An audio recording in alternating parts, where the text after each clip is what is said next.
اس کی کرامت کا انکار کرنا بھی محرومی ہے۔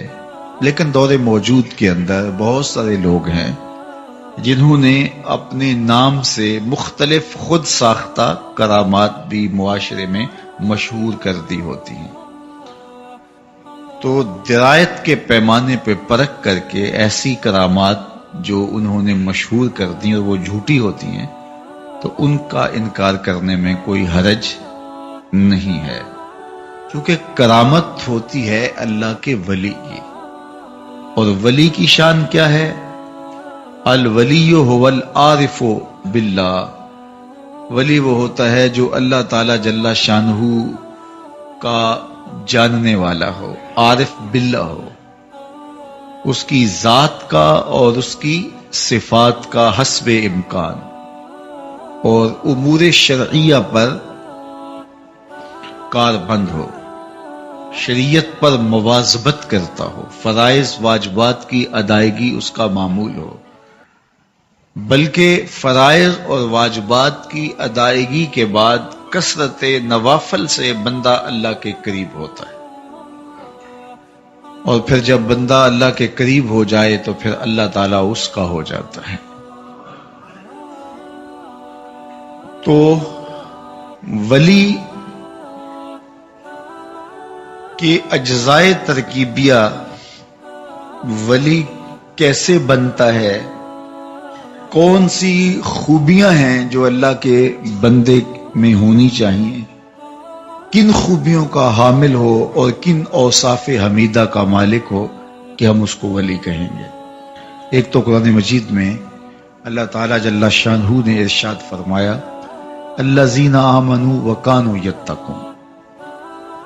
میں نے عرض کیا کہ اولیاء اللہ کی عموماً کرامتیں بیان کی جاتی ہیں، اس میں کوئی حرج نہیں ہے، لیکن جب صرف کرامات ہی بیان کی جائیں گی، معیار ولایت بیان نہیں ہوگا، تو مختلف لوگوں کی شعبدہ بازیوں کو لوگ کرامت سمجھ لیں گے اور ان کے پیچھے چل کے اپنی دنیا اور اپنی آخرت برباد کریں گے۔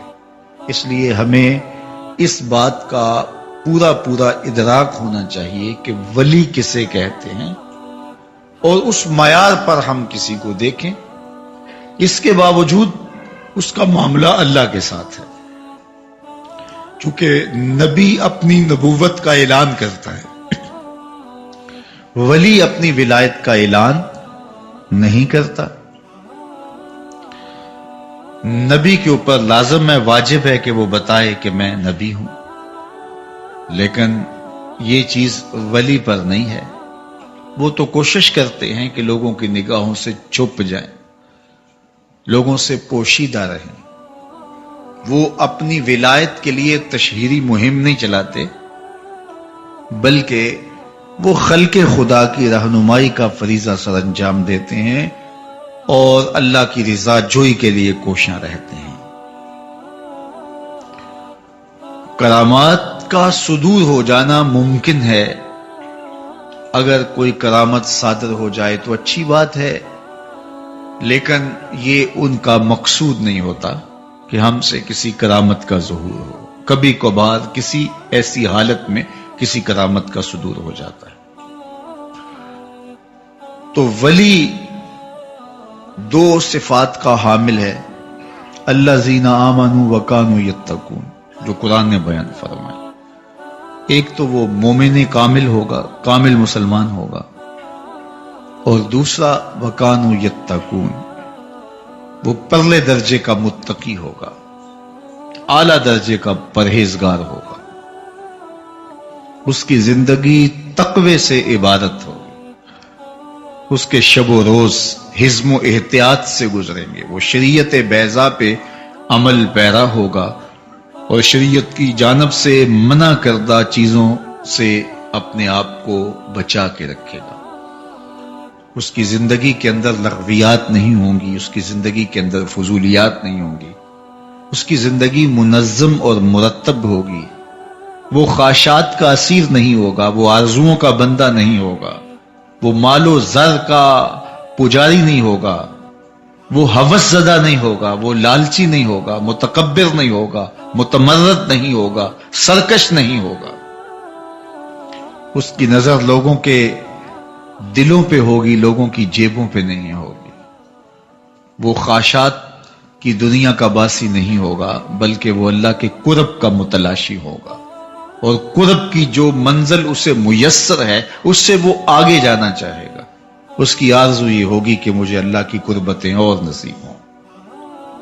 ہر لہجہ نیا طور نئی برکے تجلا، اللہ کرے مرحلہ شوق نہ ہوتا ہے. وہ آگے بڑھتا رہے گا، آگے بڑھتا رہے گا. اس کی آرزو یہ ہوگی کہ مجھے اللہ کا جتنا قرب نصیب ہو جائے وہی میرے لیے غنیمت ہے، اور وہی اس کی زندگی کا مطمع نظر ہے، اس کی مستی، اس کی زندگی کا سرور، اس کے باطن کا جمال بس اسی میں ہے کہ اسے اللہ کی قربتیں حاصل ہوں اور وہ رضا الہی کے لیے کوشاں ہوگا. مخلوق اس کے گرد جمع ہو، لوگ آئیں، وہ ان کی ضرورتیں ہیں، لیکن اس کی ضرورت نہیں ہوگی. اس کی ضرورت رب کی رضا ہے، اور آنے والی مخلوق پر شفقت اس کا مزاج ہوگا، تاکہ مخلوق خدا کی خدمت کر سکے. حضرت غوث اعظم رضی اللہ تعالی عنہ نے لکھا کہ تمام کی تمام خیر دو چیزوں میں جمع کر دی گئی ہے، دو چیزوں میں ساری بھلائی جمع کر دی ہے. آپ خلاصہ تصوف کا سننا چاہیں، دین کا خلاصہ سننا چاہیں، اللہ کے ولی کا مزاج دیکھنا چاہیں، تو ان دو جملوں میں ہر شے سمو دی گئی ہے. التعظیم لامر اللہ والشفقۃ علی خلق اللہ. اللہ تعالی جل شانہ کے احکام کی تعظیم، اللہ تعالی کے جانب سے جو حکم بندے کے اوپر عائد ہوتے ہیں ان کی تکریم اور ان کی تعظیم کرنا، یعنی ان کو بجا لانا تعظیم و تکریم کے ساتھ. اور دوسرا والشفقۃ علی خلق اللہ، اللہ کی مخلوق کے ساتھ شفقت سے پیش آنا، مخلوق کے ساتھ رویے خوبصورت ہونا، حقوق اللہ اور حقوق العباد دونوں کی خوبصورتی کے ساتھ ادائیگی، یہ اللہ کے ولیوں کا شعار ہے. وہ اللہ کے حقوق کو بھی پامال نہیں ہونے دیتے اور اس کی مخلوق کے حق کو بھی پامال نہیں ہونے دیتے. اور حقیقی صوفی وہی ہوتا ہے جو اپنے اللہ کے، اپنے رب کے حقوق کی بھی پاسداری کرے اور لوگوں کو بھی اذیت نہ دے اور لوگوں کے حقوق کا بھی پورا پورا خیال رکھے. اس کا وجود ضرر کا سبب نہ ہو، نفع کا ذریعہ ہو. اس کا وجود لوگوں کے لیے ہدایت کا سبب ہو، گمراہی کا سبب نہ ہو، اور وہ لوگوں کے لیے راحت اور رحمت کا ذریعہ ہو، زحمت کا سبب نہ ہو. تو اللہ کا ولی ایمان اور تقوی کے نور سے مالا مال ہوتا ہے. ایمان ہے تو پرلے درجے کا، اللہ پر اتنا پختہ یقین کہ رشک آئے، اور عمل، صالح اعمال، تقوی، پرہیزگاری، خوف خدا، خشیت الہی، اگر ان صفات میں اللہ کے ولی کو دیکھو تو آپ کو رشک آئے کہ اللہ سے ڈرنے والا، اللہ سے خوف رکھنے والا اور اللہ کے احکام کو بجا لانے والا ہم نے ایسا کبھی نہیں دیکھا. تو ان دو خوبیوں کا وہ حامل ہو تو وہ ولی کہلاتا ہے. یہ وہ تعریف ہے جو قرآن نے کی ہے، الذین آمنوا وکانوا یتقون. ایمان اور تقوی کے مجموعے سے جو چیز نصیب ہوتی ہے اسے ولایت کہا جاتا ہے. اگر ایمان ہی نہیں ہے، عقائد ہی درست نہیں ہے، تو پھر ولایت کہاں سے نصیب ہوگی؟ اور اعمال صالحہ ہی نصیب نہیں ہے تو پھر وہ لوگوں سے، اہل ایمان سے ممتاز ہو کے ولی کیسے بنے گا؟ تو یہ بات اچھی طرح سے ہمیں ذہن نشین کر لینی چاہیے.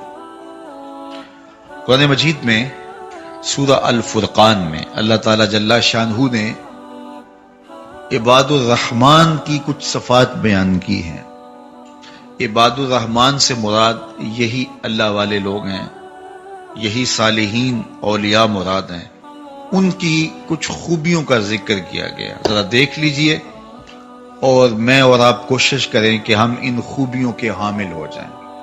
دیکھیے جو ولایت ہے وہ کسبی ہے، نبوت وہبی ہے. یعنی کوشش سے، محنت سے، کثرت عبادات کے ذریعے سے کوئی شخص نبی نہیں بن سکتا، چونکہ نبوت اللہ کی خاص عطا ہے اور وہ جس کو چاہے نبوت کے منصب پہ سرفراز کرے. یہ منصب وہبی ہے اللہ کی طرف سے، بغیر جو ہے وہ کسی کے اعمال کے بغیر اللہ تعالیٰ جل شانہ جس کو منتخب کرتا ہے اس کو نبوت دیتا ہے. اور جو نبی ہوتا ہے پھر اس کی عادات ہی ایسی ہوتی ہیں، اس کی زندگی کے اندر صالحیت ہوتی ہے، اس کی زندگی کے اندر تقدس ہوتا ہے، اس کی زندگی کے اندر نجابت ہوتی ہے، اس کی طبع کے اندر شرافت ہوتی ہے، اور اس کو عصمت نصیب کی گئی ہوتی ہے کہ گناہ کا اس سے صدور ہی نہیں ہوتا. لیکن جو ولایت ہے وہ کسبی ہے. جو شخص محنت کرے، کوشش کرے، اللہ کی رضا جوئی کے لیے دن رات عبادات میں اپنے آپ کو مصروف رکھے، اللہ اسے درجہ ولایت عطا فرما دیتا ہے. اور یہ لازم نہیں ہے کہ کوئی بڑا نیک شخص ہی جو بچپن سے نیک ہو وہ ولی بن سکتا ہے. کئی ڈاکوؤں نے توبہ کی، اللہ نے ان کو ولایت عطا فرما. بڑے بڑے بدکاروں نے ساری زندگی گناہوں میں گزاری، لیکن جب سچی توبہ کر کے مالک کی دہلیز پہ آ گئے تو مالک نے پچھلے سارے گناہوں کو بدل کے نیکیوں میں تبدیل کر دیا. جتنا بڑا گناہگار تھا پھر اتنا بڑا نیکوکار بن گیا، ولایت کے مرتبے پہ فائز المرام ہو. حضرت بشر حافی کا واقعہ پڑھ لیجئے. شراب کے نشے میں دھت تھے اور جاتے جاتے دستے میں کاغذ کا ایک ٹکڑا پڑا تھا، اس کے اوپر لفظ اللہ لکھا ہوا تھا. بس نشے میں تھے لیکن پھر بھی خیال آیا میرے رب کا نام لکھا ہے. اٹھایا، چوما، جھاڑا، خوشبو لگائی، اونچی جگہ پہ رکھ دی اور اپنے معمول کے مطابق پھر شراب خانے میں چلے گئے. اس زمانے کے معروف ولی کی طرف رب کا پیغام آیا کہ بشر کو جا کے میرا سلام دے دو اور اس سے کہو کہ تیرے رب نے تجھے معاف کر دیا ہے. اللہ اکبر. بشر حافی شراب خانے میں ہے اور اللہ کا ولی گھر پہنچا، پوچھا کہاں ہے، کہا وہ تو شراب خانے میں. رب کا سندیسا تھا. وقت کا بہت بڑا شیخ شراب خانے کے دروازے پہ کھڑا ہے. دستک دی. ساقی نے پوچھا کون؟ کہا بشر کو ملنا ہے. کہا وہ تو شراب کے نشے میں دھت ہے. اور دیکھا کہ شیخ کھڑے ہیں تو جا کے بشر کو کہا تجھے حضرت بلا رہے ہیں. بشر کے ہوش اڑ گئے اور اسی حالت کے اندر ننگے پاؤں ملنے آیا. حضرت مجھے ملنے آئے اتنے پاپی اور مجرم کو جو لتھڑا ہوا ہے گناہوں میں، ہر وقت شراب کے نشے میں رہتا ہے. کہا تو نے رب کے نام کی تعظیم کی، میں رب کا پیغام لے کر آیا ہوں، اس نے تیرے سارے گناہ معاف کر دیے. اللہ اکبر. جب یہ ملنے آئے تھے اس بزرگ کو تو ننگے پاؤں سے نشے میں دھوتے اسی حالت میں آ گئے. پھر ساری زندگی جوتا نہیں پہنا کہ جب میرے نام میرے رب کا سندیسا آیا تھا تو میں ننگے پاؤں تھا، اب ساری زندگی ننگے پاؤں ہی رہوں گا. اسی لیے ان کو حافی کہتے ہیں. حافی عربی میں کہتے ہیں ننگے پاؤں والا. ساری زندگی ننگے پاؤں ہی رہے، لیکن میرے مالک نے اہتمام یہ کیا کہ بشر حافی نے جس گلی سے، جس بازار سے گزرنا ہوتا، جانور اس بازار میں لید بھی نہیں کرتے تھے. بشر تو نے رب کے نام کی تعظیم کی، تجھے بھی پروٹوکول ملے گا، تجھے بھی اعزاز ملے گا. اللہ اکبر. تو جتنا مرضی گناہ گار ہو اللہ کا ولی بن سکتا ہے جب وہ محنت کرے گا، سچی توبہ کرے گا. بعض اوقات اللہ کے بندوں کی نگاہوں سے ولی بنتے ہیں. ولی کی چوکھٹ پہ آنے والے اللہ اکبر ان کو اللہ توبہ نصیب کر دیتا ہے، ولایت کے درجے پہ فائز المرام کر دیتا ہے. حضرت غوث اعظم رضی اللہ تعالی عنہ کی بارگاہ میں کرنے تو چوری آیا تھا، اللہ اکبر، لیکن فقیر کی نظر پڑ گئی، ساری دنیا کی زندگی کی ساری خطائیں مٹ گئیں اور اللہ نے معاف کر دیا اور درجہ ولایت پہ فائز المرام کر دیا. ایک شرابی نشے میں دھت پڑا تھا، گندی نالی پہ گرا تھا اور گندے پانی سے اس کا منہ گندا ہو رہا تھا. ایک فقیر گزر رہا تھا، اللہ کا بندہ اس نے دیکھا، اس کے دل میں ترس پیدا ہوا، انسان ہے اور اسے پتہ ہی نہیں کہ میں کون ہوں، اور نشے میں یا گندگی کے ڈھیر کے اوپر، گندی نالی کے اوپر گرا ہوا ہے اور اس کا منہ غلیظ ہو رہا ہے۔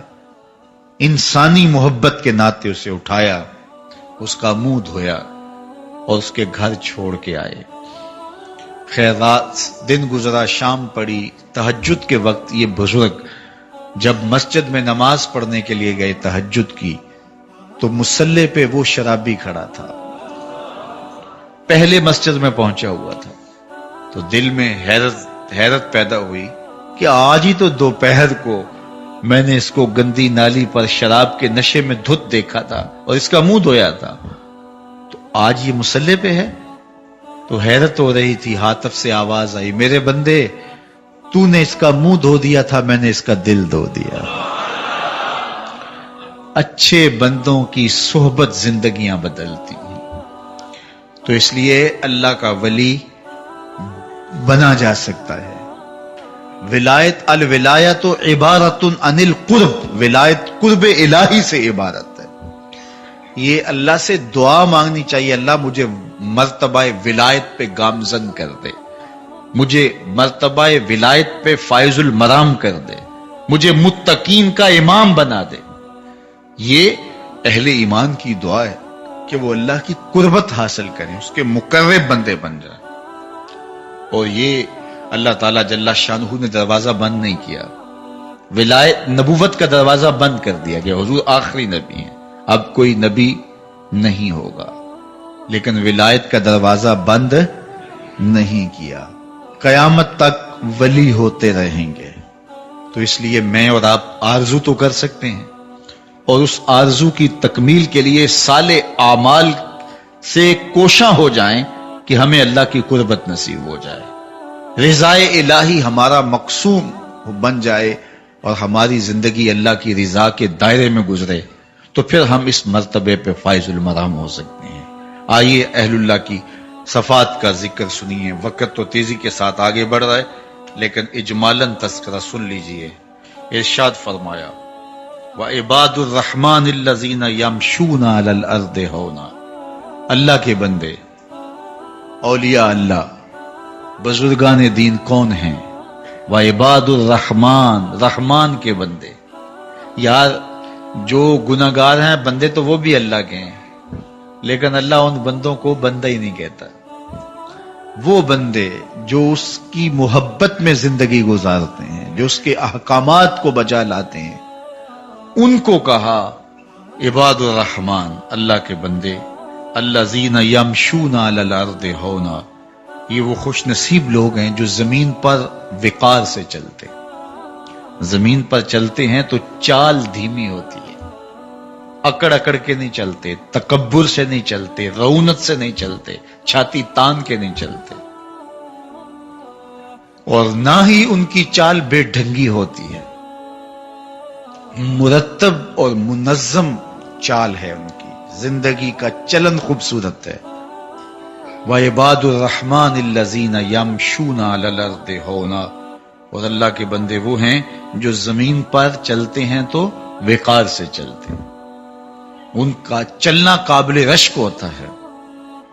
وَإِذَا خَاطَبَهُمُ الْجَاهِلُونَ قَالُوا سَلَامًا، اور جب ان سے جاہل مخاطب ہوتے ہیں تو وہ کہتے ہیں سلام ہو،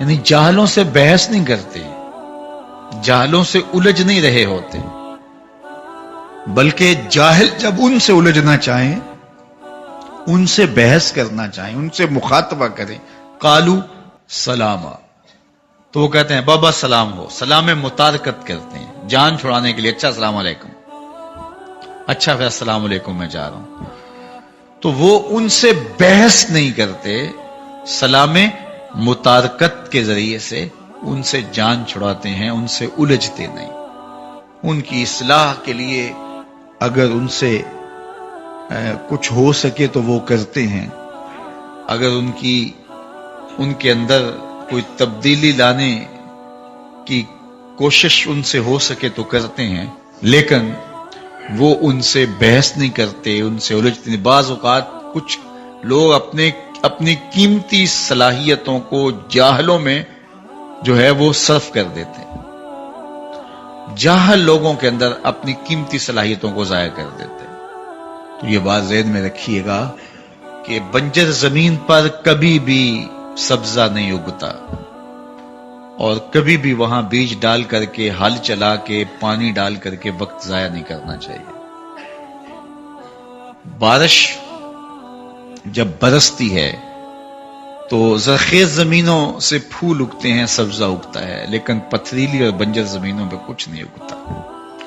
اس لیے جو اللہ کے بندے ہوتے ہیں وہ جاہلوں سے مخاطبت نہیں کرتے، جاہلوں سے بحث نہیں کرتے، جاہلوں سے الجھتے نہیں، اپنی صلاحیتوں کو ضائع نہیں کرتے۔ ہاں، جاہل جب الجھنا چاہتے ہیں تو پھر قالوا السلام، وہ سلام کہہ کے آگے بڑھ جاتے ہیں۔ ایک تو خوبی ان کی یہ ہے۔ آگے فرمایا والذین یبیتون لربہم سجدا وقیاما، سجدا وقیاما، اور یہ وہ خوش نصیب لوگ ہیں جن کی راتیں اللہ کے حضور کبھی سجدے میں گزرتی ہیں، کبھی قیام میں گزرتی ہیں۔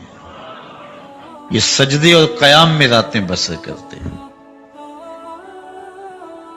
اپنی زندگی کو منظم رکھے ہوئے ہیں، اپنی چال کو خوبصورت رکھے ہوئے ہیں، جہالوں سے الجھ کے اپنا قیمتی وقت ضائع نہیں کرتے، اوقات دن میں اپنی محافظت کرتے ہیں اور اپنے آپ کو بچاتے ہیں فضولیات سے، لغویات سے، بےہودگیوں سے اور بےہودہ لوگوں سے، بےہودہ چال ڈھال سے اور بےہودہ لوگوں سے، مباحثے سے اپنے آپ کو دن کو بچا کے رکھتے ہیں۔ اور جب رات کالی چادر اوڑھ لیتی ہے اور اندھیرا چھا جاتا ہے اور لوگ اپنے گھروں میں سو جاتے ہیں، یہ مصلے بچھا لیتے ہیں۔ الذین یبیتون لربہم، یہ اپنی راتیں بسر کرتے ہیں اپنے رب کے لیے، سجدا و قیاما، حالت سجدہ میں اور حالت قیام میں۔ سجدہ و قیام کی صورت کے اندر ان کی راتیں بسر ہوتی۔ اللہ اکبر۔ سیدہ فاطمہ الزہرا رضی اللہ تعالی عنہا ایک دن بارگاہ ایزدی میں عرض گزار ہوتی ہیں، مالک تیری راتیں اتنی چھوٹی ہیں کہ تیری بندی کا ذوق بندگی ہی پورا نہیں ہوتا، ایک رات تو اتنی لمبی بنا دے کہ جی بھر کے تجھے سجدہ ہی کر سکتا۔ اللہ اکبر۔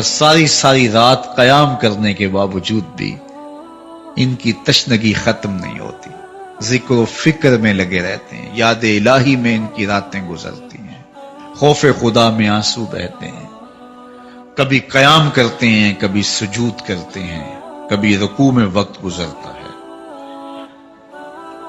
والذین یقولون ربنا اصرف عنا عذاب جہنم ان عذابها کان غراما، اور یہ وہ لوگ ہیں جو اللہ کی بارگاہ میں عرض گزار ہوتے ہیں، ہمارے رب ہم سے جہنم کا عذاب پھیر دے، ہمیں جہنم کے عذاب سے محفوظ رکھنا۔ یہ کون لوگ ہیں جن کی زندگی معتدل ہے؟ یہ کون لوگ ہیں جن کی چال ڈھال خوبصورت ہے، جو اپنے قیمتی وقت کی قیمت کا احساس رکھتے ہیں اور جاہلوں سے مخاطبت نہیں کرتے؟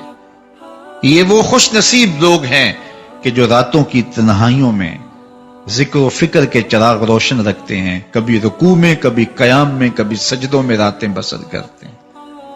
آپ بتائیے، جو اپنی زندگی کے شب و روز کو مرتب، منظم اور عبادت کے ساتھ پر نور رکھے ہوئے ہو، کیا شان ہے اس کی، لیکن تکبر پیدا نہیں ہوتا کہ ہم نے ان سجدوں سے، ان رکوع اور قیام کے ذریعے سے لوگوں سے افضلیت حاصل کر لی اور جنت کے ٹھیکیدار بن گئے۔ نہیں، وہ کیا کہتے ہیں؟ اللہ ہم سے عذاب جہنم پھیر۔ ڈرنے والے خدا سے۔ ہم تو 4 نمازیں تسلسل سے پڑھ لیں تو بے نمازیوں کو حقیر سمجھنے لگ جائیں، لیکن یہ کیا ہے؟ زندگی ذکر و فکر میں گزرتی ہے، سجدہ و قیام میں راتیں بسر ہوتی ہیں، لیکن عرض کیا کرتے ہیں؟ مالک ہم سے جہنم کا عذاب پھیر دے، ان عذابها کان غراما، بے شک جہنم کا عذاب جو ہے وہ گلے کی پھانس ہے، ہم وہ گوارا نہیں کر سکتے۔ یہ خوف خدا اور خشیت الہی کا عالم ہے۔ حضرت شیخ سعدی شیرازی لکھتے ہیں کہ مطاف کے اندر کنکروں پر پیشانی رکھ کے ایک بندہ زاروں کے طرح رو رہا ہے اور کیا کہتا ہے، اللہ مجھے معاف کر دے ورنہ قیامت کے دن مجھے نابینا اٹھانا، تیرا کیا تیرے بندوں کا سامنا بھی نہیں کر پاؤں گا۔ اتنے درد سے روتا ہے کہ چلنے والوں کے قدم رکتے ہیں، سر پہ کپڑا ڈالا ہے، زاروں کے تار سسکیاں لے لے کے، ہچکیاں لے لے کے روتا ہے۔ کوئی اس کے پاس کھڑا ہو گیا، اس کی کمر پہ ہاتھ پھیر کے کہتا ہے، حوصلہ رکھ، اللہ بڑا کریم ہے، اللہ معاف کر دے گا۔ خیر جب وہ شخص رو رو کے آہوزاری کر کے اپنے رب کے حضور یہ تمنائیں کر کے اٹھ کے جانے لگا تو اس شخص کو شوق تھا کہ میں دیکھوں یہ ہے کون، اتنا خوف خدا، اتنا ڈر رہا ہے، پتہ نہیں کون ہے، کیا گناہ کر بیٹھا ہے۔ لیکن جب اس صاحب نے سر اٹھایا تو اس کی چیخ نکل گئی، فائزہ ہوا شیخ عبد القادر جیلانی۔ تو یہ زاروں کے تار رونے والا شیخ عبد القادر جیلانی تھا۔ ساری زندگی خدمت خلق میں بسر ہوئی، اللہ کے حکام بجا لاتے ہوئے، لیکن خوف خدا، خشیت الہی کا عالم یہ۔ تو حضرت جنید بغدادی کو حضرت سری سکتی رضی اللہ تعالی عنہ نے ایک دن وصیت کی۔ حضرت جنید کہتے ہیں میرے پاؤں تلے سے زمین سرکنے لگی، فرمانے لگے بیٹا جب میں مر جاؤں تو میری قبر بغداد سے باہر بنانا۔ میں نے پوچھا حضرت کیوں؟ لوگ تو بغداد میں دفن ہونے کو ترستے ہیں۔ کہا میری بداعمالیوں کی وجہ سے بغداد کی مٹی میری لاش قبول کرنے سے انکار نہ کر دے۔ الذین یبیتون لربہم سجدا وقیاما، یہ وہ لوگ ہیں جو اپنی راتیں سجدے میں اور قیام میں بسر کرتے ہیں۔ آؤ میں اور آپ اپنے گریبان میں جھانکیں، اپنے من میں